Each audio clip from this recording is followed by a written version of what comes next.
Bonjour, c'est Psychatech. Aujourd'hui, je vous propose la fin de notre comparatif avec les trois montres connectées.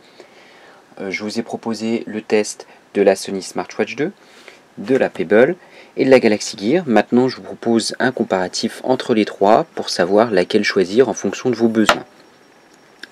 Alors on va commencer, je ne vais pas reprendre tout ce que j'ai dit dans les tests, je vous laisserai regarder si vous voulez plus de choses sur ces montres là dans le test. On va déjà faire un tour physique au niveau des montres. Alors c'est assez difficile parce que celle-ci vous n'avez pas le bracelet qu'on peut mettre couché comme ça. On va déjà prendre les deux montres là. Alors au niveau de l'épaisseur, déjà au niveau des deux montres, ce ne sera pas forcément très visible à la caméra, mais la montre, la Pebble, est un peu plus épaisse que la Sony Smartwatch 2. Et par contre, la plus épaisse, c'est la Galaxy Gear, qui est relativement épaisse par rapport aux deux autres montres. C'est pas forcément gênant, mais ça dépend si vous aimez les montres épaisses ou les montres fines. Ensuite, au niveau de la taille, au niveau de la montre, c'est à peu près la même chose. Vous avez une montre plus carrée pour la Sony Smartwatch 2 et une montre plus rectangulaire par la Pebble. Et si on voit les trois l'une à côté de l'autre, globalement, la Sony Smartwatch apparaît comme étant la plus grosse, tout simplement grâce à son format carré. Il est vrai que même si on met les deux montres l'une sur l'autre, la Galaxy Gear est moins large et la Pebble encore moins large que la Sony Smartwatch 2. Donc là c'est une question esthétique, c'est à vous de voir en fonction de ce que vous préférez. Au niveau de la finition, vous avez une finition plastique sur ces deux montres là, avec un petit contour aluminium qui est assez joli là-dessus, mais je pense que c'est du plastique aussi. Le bracelet est aussi en silicone sur les deux montres là, sachant qu'on peut le changer, donc c'est pas forcément gênant. Là vous avez la partie plastique, là c'est une partie plus vert je pense, donc c'est un peu plus agréable, ça fait plus premium. Et là, vous avez la Galaxy Gear qui est la montre, je pense, des trois la plus premium. Donc vous avez toujours un bracelet en plastique, mais d'assez bonne qualité qui inspire une bonne finition avec de l'aluminium là, avec une finition aluminium. Et là, pareil, une finition aluminium. Alors les vis apparentes comme ça, je pensais que ce serait pas très joli quand j'avais vu les photos. Et finalement, c'est pas mal du tout.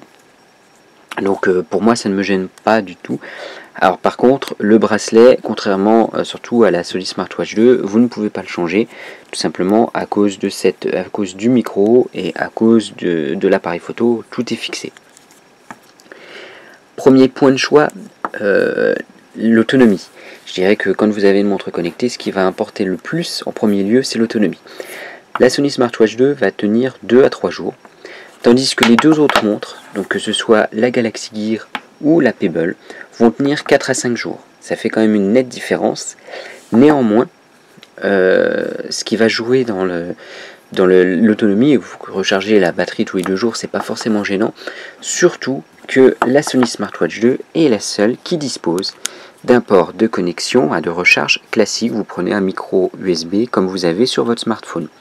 Tandis que si vous prenez la Galaxy Gear, il n'y a pas de port de connexion, donc là vous voyez que vous avez le petit port pour recharger, et en réalité parce qu'il vous faut ce petit boîtier, donc qui se recharge bien évidemment par micro USB, mais il faut le boîtier si vous ne l'avez pas avec vous, si vous l'avez oublié, vous ne pouvez pas recharger votre montre chez un ami, à moins qu'il ait la même montre que vous. Et pour terminer, celle-ci, pareil, vous avez un connecteur donc aimanté, pratique pour la recharge, mais toujours propriétaire. Donc ça va dépendre de ce que vous recherchez au niveau de la montre. Au niveau de l'écran maintenant. Alors vous avez 3 types d'écrans, je dirais, différents. Là, sur cette montre-là, vous avez un écran qu'on appelle e-ink, donc de la même manière que ce que vous avez sur un Kindle. Ce qui fait que vous avez une bonne lisibilité, une faible consommation de batterie, et personnellement moi ça me gêne pas. Donc là vous voyez il est allumé, alors ça se verra peut-être pas trop à la caméra entre allumé et éteint, mais j'ai jamais eu de souci pour lire la montre, les notifications et compagnie, ça a toujours été très lisible. Sur la Sony Smartwatch 2, donc vous avez un écran qui reste toujours allumé. Vous avez un petit capteur de proximité qui est là, qui va faire que l'écran va s'allumer de cette manière là. Donc c'est tout à fait lisible en temps normal, et vous pouvez appuyer là-dessus pour avoir une meilleure lisibilité, pour voir un peu plus la montre. Et enfin, la Galaxy Gear, la seule dont l'écran s'éteint tout le temps. Sauf quand vous voulez voir l'heure, donc ça va très rapidement, vous ouvrez, vous relevez votre manche, pardon, pour voir l'heure, et généralement vous bougez un tout petit peu votre poignet, qui vous permet, alors bien sûr ça ne marche pas quand je veux faire la démonstration, bon, on va appuyer sur le bouton, et là vous avez l'heure. Sachant que vous avez ici un écran AMOLED, donc comme ce que vous avez sur les smartphones de chez Samsung. Donc c'est, je dirais, quand on compare les trois montres, c'est vraiment le meilleur écran des trois. Au niveau consommation, avec la dernière mise à jour, ça consomme pas plus que l'écran e-ink de cette montre là, donc c'est pas gênant en soi. Et quand vous allez, par exemple, aller voir la météo, vous allez avoir un superbe écran, où vous allez avoir des couleurs très nettes, bien plus lisibles, bien plus agréables que l'écran soit de la Smartwatch 2, donc qui est néanmoins couleur, mais la qualité est quand même assez médiocre. Et par rapport à l'écran e-ink, donc classique, avec vos écritures, même si c'est tout à fait lisible, et je dirais que c'est presque plus lisible que sur la Smartwatch 2. Au niveau de la compatibilité, parce que c'est important si vous avez un smartphone de bien choisir votre montre en fonction de votre smartphone, mais aussi en fonction du futur. Alors si vous avez un Galaxy Note 3 ou un Galaxy S4, vous pouvez choisir une des trois. Si ce n'est pas le cas, vous pouvez enlever cette montre-là, la Galaxy Gear, du comparatif. Cette montre-là, je la conseille fortement si vous avez le Note 3 ou le S4. Parce qu'elle est vraiment pas mal du tout, elle garde la même finition, le même suivi que Samsung. Par contre, ça va impliquer que vous utilisiez longtemps votre smartphone, donc S4 ou Note 3. Alors je ne sais pas si ce sera compatible avec le Galaxy S5 qui devrait sortir, j'espère. Pourquoi je dis ça? Parce que si vous pensez changer votre téléphone dans 6 mois, ce serait quand même dommage de devoir changer obligatoirement de montre en même temps. Là, sur les deux montres là, donc si vous restez sur de l'Android, c'est pas gênant, vous pouvez garder les deux montres. Si vous avez un iPhone, il n'y a pas ça comme solution, vous avez que la Pebble qui est compatible. Donc au niveau de ces deux montres là, au niveau compatibilité, celle-ci va servir juste si vous avez un iPhone ou un mobile sous Windows Phone. Mais sinon, si vous avez un mobile Android, ça va être équivalent au niveau de la compatibilité, elles vont fonctionner de la même manière. Chose importante qui est à prendre en compte, je pense, selon moi, c'est le nombre d'applications proposées, mais applications gratuites, mais aussi applications utiles. Alors ça, c'est le gros point noir sur cette montre-là, c'est que je ne sais pas si les développeurs n'ont pas été intéressés par cette montre-là, mais elle n'a pas beaucoup d'applications dédiées pour cette montre-là, donc vous allez pouvoir utiliser la montre en tant que montre, ajouter quelques petites fonctionnalités, avoir vos notifications, mais sinon, cherchez pas à aller plus loin, vous n'aurez rien de plus.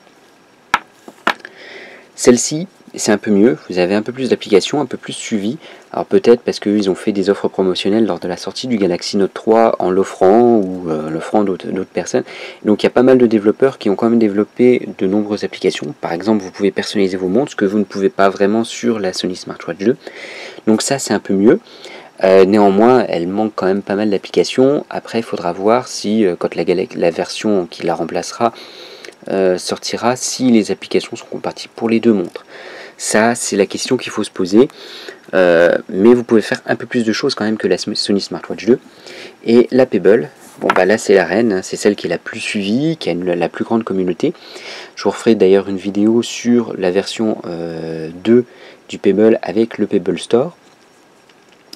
Cette montre-là a vraiment un nombre énorme d'applications. Vous pouvez personnaliser votre montre, comme je l'ai montré dans le test, vous avez énormément de choix de personnalisation de montre. Pas mal d'applications fonctionnelles avec cette montre-là, et ça va en grandissant. Vous pouvez avoir la GoPro par exemple, qui va être commandée avec cette montre-là. C'est vraiment très pratique, et je pense qu'il y aura de plus en plus d'applications là-dessus, et sachant que c'est devenu un OS à part entière pour la Pebble. Donc je pense que si vous voulez vraiment avoir plus d'applications sur votre montre, c'est vraiment la montre à choisir. Alors c'est bien beau, pour l'instant je mets souvent la Pebble ou celle-ci en avant. Alors Pourquoi choisir celle-ci? Celle-ci, l'intérêt, ça va être... Alors, si vous aimez bien l'esthétique, parce qu'elle est pas mal du tout, franchement, esthétiquement. Donc là, une montre, c'est quand même un accessoire de mode, donc ça va dépendre de ce que vous préférez au niveau esthétique. Au niveau de la montre, elle est pas mal du tout. Au niveau de l'autonomie, elle est un peu juste, mais comme vous avez un port de recharge classique, c'est plus pratique. Elle résiste à l'eau. C'est du matériel Sony, et si vous avez un Xperia Z, Z1 ou Z1 Compact par exemple, ou autre smartphone Sony assez récent, vous avez le petit bouton, donc ça permet d'avoir un ensemble assez joli. Tout l'ensemble, vous pouvez changer facilement vos bracelets, avoir un bracelet en cuir, avoir un bracelet en métal. Donc elle est assez intéressante. Donc je dirais ces deux défauts, c'est l'autonomie et le manque d'application, ce qui m'a déçu en ayant eu les deux montres en main.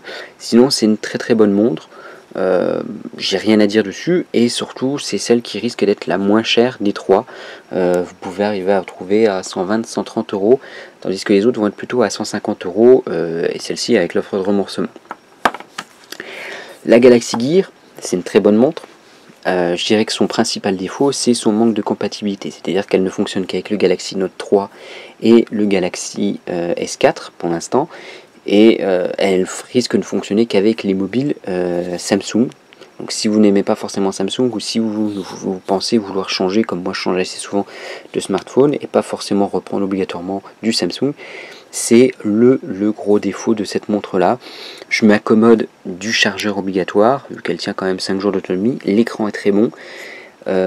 L'esthétique, moi je trouve que c'est la plus belle des trois. Ça c'est une question de point de vue. C'est celle que je préfère, c'est celle que j'utilise actuellement, mais je dirais que je la conseille pas forcément. C'est vraiment si vous l'aimez bien au niveau esthétique, et si vous comptez la garder, comptez garder surtout votre smartphone un an par exemple, si vous avez donné juste d'acheter votre Galaxy Note 3. Mais si vous comptez changer pour un Galaxy S5, attendez un petit peu, surtout que la Galaxy Gear 2 pourrait sortir assez prochainement. Enfin la Pebble, alors c'est un choix de raison. C'est vraiment une excellente montre. Donc elle résiste à l'eau aussi, ce que ne fait pas la Galaxy Gear. Je dirais c'est un autre défaut. Moi je dirais que son défaut principal, c'est que pour une montre connectée, donc c'est nouveau, c'est dommage qu'on ait des boutons.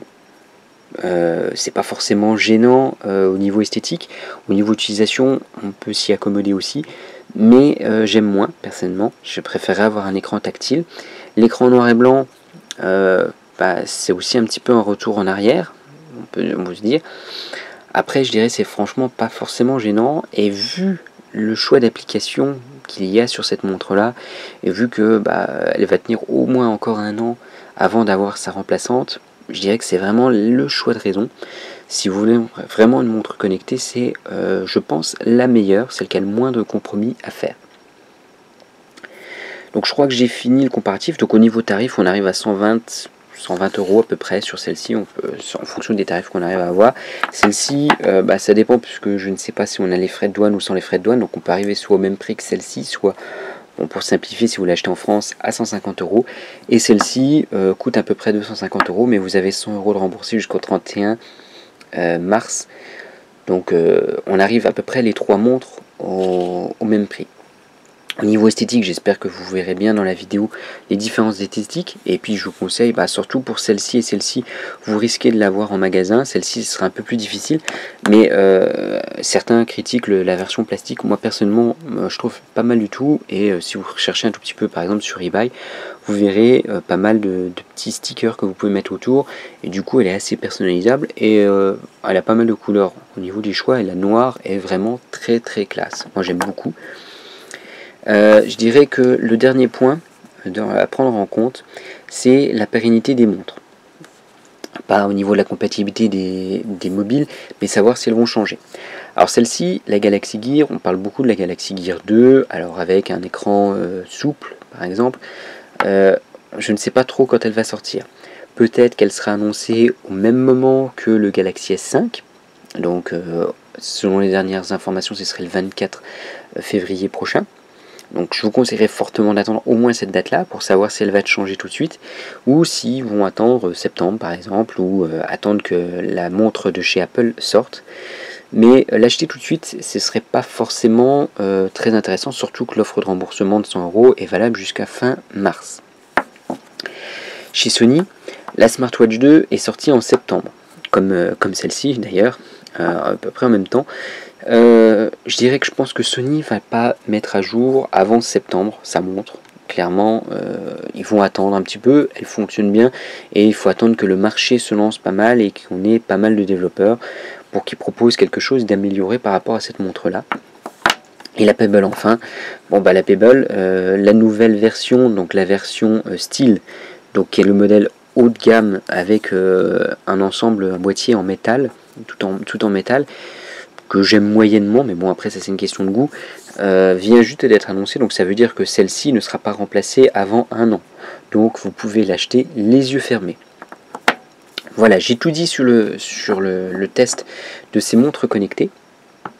Si vous avez apprécié, n'hésitez pas à un petit pouce vert, ça fait toujours plaisir.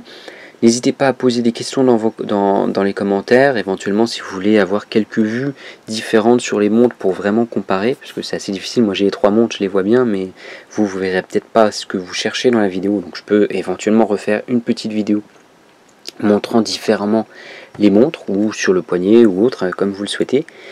Et je vais vous proposer après ce comparatif là, donc dans les jours prochains, un test du Galaxy Note 3, du LG G2, et le Z1 et la GT fait, et un comparatif de ces trois, à peu près de la même façon que j'ai fait pour ces montres connectées. Voilà, je vous remercie, à la prochaine, au revoir.